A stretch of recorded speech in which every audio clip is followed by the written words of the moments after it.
പ്രിയമുള്ളവരെ, വിശുദ്ധ ബൈബിൾ ഉൽപ്പത്തി മുതൽ വെളിപാട് വരെ നമുക്കൊന്നിച്ച് ഒരു വട്ടമെങ്കിലും വായിച്ച് ധ്യാനിക്കുക എന്ന ഉദ്ദേശത്തോടു കൂടിയാണ് ഈ പോഡ്കാസ്റ്റ് ചെയ്യുന്നത്. ഈ ബൈബിൾ പാരായണത്തിന് നമ്മൾ ഉപയോഗിക്കുന്നത് POC മലയാളം ബൈബിളാണ്. ഓർക്കുക, നാം വചനം വായിക്കുമ്പോൾ ഈശോ വചനമായി നമ്മോടൊപ്പം ഉണ്ടായിരിക്കും. മുടക്കം കൂടാതെ വചനം വായിക്കുന്നത് ഒരു നിയോഗമായി നമുക്കെടുക്കാം. അതിനായി പരിശുദ്ധാത്മാവേ, ഞങ്ങളെ ശക്തിപ്പെടുത്തണമേ എന്ന് പ്രാർത്ഥിക്കാം. അതോടൊപ്പം വചനത്തിലെ വാഗ്ദാനങ്ങൾ ഞങ്ങളിലും ഞങ്ങളുടെ കുടുംബങ്ങളിലും നിറവേറണമേ എന്ന് പ്രാർത്ഥിച്ചുകൊണ്ട് നമുക്ക് ആരംഭിക്കാം. ഇന്ന് നമ്മൾ വായിച്ചു ധ്യാനിക്കുക രാജാക്കന്മാരുടെ 1-ാം പുസ്തകത്തിലെ 14-ാം അധ്യായമാണ്. ജെറോബോവാമിന് ശിക്ഷ. അക്കാലത്ത് ജെറോബോവാമിന്റെ മകൻ അബിയ രോഗബാധിതനായി.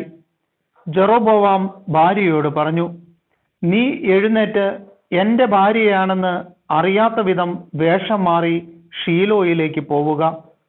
ഈ ജനത്തിന് ഞാൻ രാജാവായിരിക്കണം എന്നു പറഞ്ഞ അഹിയ പ്രവാചകൻ അവിടെയുണ്ട്. 10 അപ്പവും കുറെ അടയും 1 ഭരണി തേനുമായി നീ അവന്റെ അടുക്കൽ ചെല്ലുക. കുട്ടിക്ക് എന്തു സംഭവിക്കുമെന്ന് അവൻ പറയും. അങ്ങനെ അവൾ ഷീലോയിൽ അഹിയായുടെ വസതിയിലെത്തി. വാർദ്ധക്യ നിമിത്തം കണ്ണു മങ്ങിയിരുന്നതിനാൽ അവന് കാണാൻ സാധിച്ചില്ല. ജെറോബോവാമിന്റെ ഭാര്യ തന്റെ രോഗിയായ പുത്രനെ കുറിച്ച് ചോദിക്കാൻ വരുന്നെന്നും അവളോട് എന്തു പറയണമെന്നും കർത്താവ് അഹിയായെ അറിയിച്ചു. വേറൊരുവളായി ഭാവിച്ചുകൊണ്ടാണ് അവൾ ചെന്നത്. എന്നാൽ അവൾ വാതിൽ കടന്നപ്പോൾ കാൽ പെരുമാറ്റം കേട്ടിട്ട് അഹിയ പറഞ്ഞു, ജെറോബോവാമിന്റെ ഭാര്യ അകത്തു വരൂ. നീ വേറൊരുവളായി നടക്കുന്നതെന്തിന്? ദുസ്സഹമായ വാർത്ത നിന്നെ അറിയിക്കാൻ ഞാൻ നിയുക്തനായിരിക്കുന്നു. നീ ചെന്ന് ജെറോബോവാമിനോട് പറയുക, ഇസ്രായേലിന്റെ ദൈവമായ കർത്താവ് അരുൾ ചെയ്യുന്നു, ഞാൻ ജനത്തിന്റെ ഇടയിൽ നിന്ന് നിന്നെ ഉയർത്തി എന്റെ ജനമായ ഇസ്രായേലിന്റെ നായകനാക്കി. ദാവീദിന്റെ ഭവനത്തിൽ നിന്ന് രാജ്യം പറിച്ചെടുത്ത് ഞാൻ നിനക്ക് തന്നു. നീയാകട്ടെ എന്റെ കൽപ്പനകൾ അനുസരിക്കുകയും എന്റെ ദൃഷ്ടിയിൽ നീതി മാത്രം ചെയ്ത് പൂർണ്ണ ഹൃദയത്തോടെ എന്നെ അനുഗമിക്കുകയും ചെയ്ത എന്റെ ദാസൻ ദാവീദിനെ പോലെയല്ല. മാത്രമല്ല, നിന്റെ മുൻഗാമികളെക്കാൾ അധികം തിന്മ നീ പ്രവർത്തിച്ചു. നീ അന്യദേവന്മാരെയും വാർപ്പ് വിഗ്രഹങ്ങളെയും ഉണ്ടാക്കി എന്നെ പ്രകോപിപ്പിച്ചു, എന്നെ പുറന്തള്ളുകയും ചെയ്തു. ആകയാൽ ജെറോബോവാമിന്റെ കുടുംബത്തിന് ഞാൻ നാശം വരുത്തും. ഇസ്രായേലിൽ ജെറോബോവാമിനുള്ള അടിമകളും സ്വതന്ത്രരും ആയ പുരുഷന്മാരെയെല്ലാം ഞാൻ വിച്ഛേദിക്കും. ജെറോബോവാമിന്റെ കുടുംബത്തെ ചപ്പുചവറുകൾ എരിയിച്ചു കളയുന്നത് പോലെ ഞാൻ പൂർണ്ണമായി നശിപ്പിക്കും.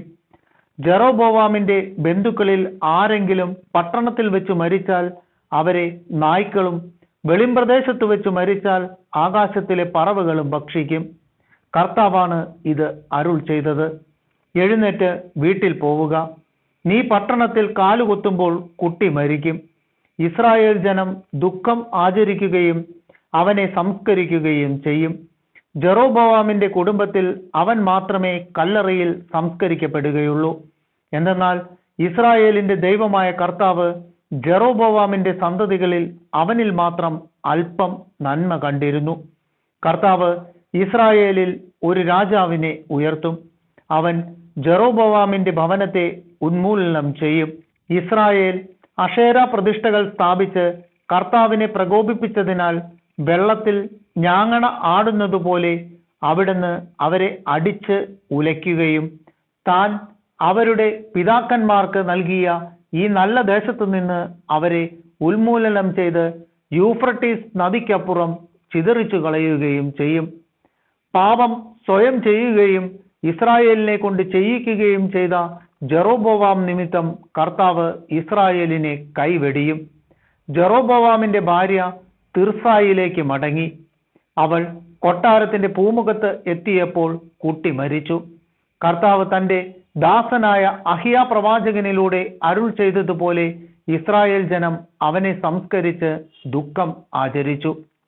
ജെറോബോവാമിന്റെ മരണം.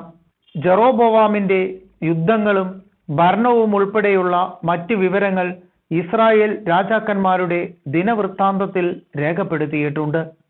ജെറോബോവാം 22 വർഷം രാജ്യം ഭരിച്ചു. അവൻ പിതാക്കന്മാരോട് ചേർന്നു. മകൻ നാദാബ് രാജാവായി. യൂദാ രാജാക്കന്മാർ റഹോബോവാം. സോളമന്റെ മകൻ റഹോബോവാം ആണ് യൂദായിൽ വാണിരുന്നത്. ഭരണമേൽക്കുമ്പോൾ അവന് 41 വയസ്സായിരുന്നു. കർത്താവ് ഇസ്രായേൽ ഗോത്രങ്ങളിൽ നിന്ന് തനിക്കായി തെരഞ്ഞെടുത്ത ജെറുസലേം നഗരത്തിൽ അവൻ 17 വർഷം ഭരിച്ചു. അവന്റെ അമ്മ അമോന്യ സ്ത്രീയായ നാമ ആയിരുന്നു. യൂദ കർത്താവിന്റെ മുൻപിൽ തിന്മ പ്രവർത്തിച്ചു. അവർ പാപം ചെയ്ത് തങ്ങളുടെ പിതാക്കന്മാരെക്കാൾ കൂടുതൽ അവിടുത്തെ പ്രകോപിപ്പിച്ചു. അവർ പൂജാഗിരികളും സ്തംഭങ്ങളും ഉണ്ടാക്കി. എല്ലാ കുന്നുകളുടെയും മുകളിലും എല്ലാ വൃക്ഷങ്ങളുടെയും ചുവട്ടിലും അക്ഷേര പ്രതിഷ്ഠകൾ സ്ഥാപിക്കുകയും ചെയ്തു. ദേവപ്രീതിക്ക് വേണ്ടിയുള്ള ആൺവേശ്യ സമ്പ്രദായവും അവിടെ ഉണ്ടായിരുന്നു. കർത്താവ് ഇസ്രായേൽ ജനത്തിന്റെ മുൻപിൽ നിന്ന് ആട്ടി അകറ്റിയ ജനതകളുടെ എല്ലാ മ്ലേച്ഛതകളിലും അവർ മുഴുകി. റഹോബോവാമിന്റെ വാഴ്ചയുടെ 5-ാം വർഷം ഈജിപ്തിലെ രാജാവായ ഷീഷാക്ക് ജെറുസലേമിനെ ആക്രമിച്ചു. ദേവാലയത്തിലെയും കൊട്ടാരത്തിലെയും നിധികളും സോളമൻ നിർമ്മിച്ച സുവർണ പരിചകളും അവൻ കവർന്നെടുത്തു. എല്ലാം അവൻ കൊണ്ടുപോയി.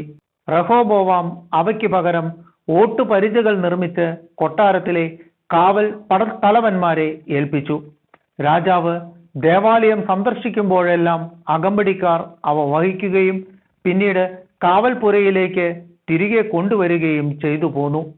റഹോബോവാം ചെയ്ത മറ്റു കാര്യങ്ങൾ യുദ്ധരാജാക്കന്മാരുടെ ദിനവൃത്താന്തത്തിൽ രേഖപ്പെടുത്തിയിട്ടുണ്ടല്ലോ.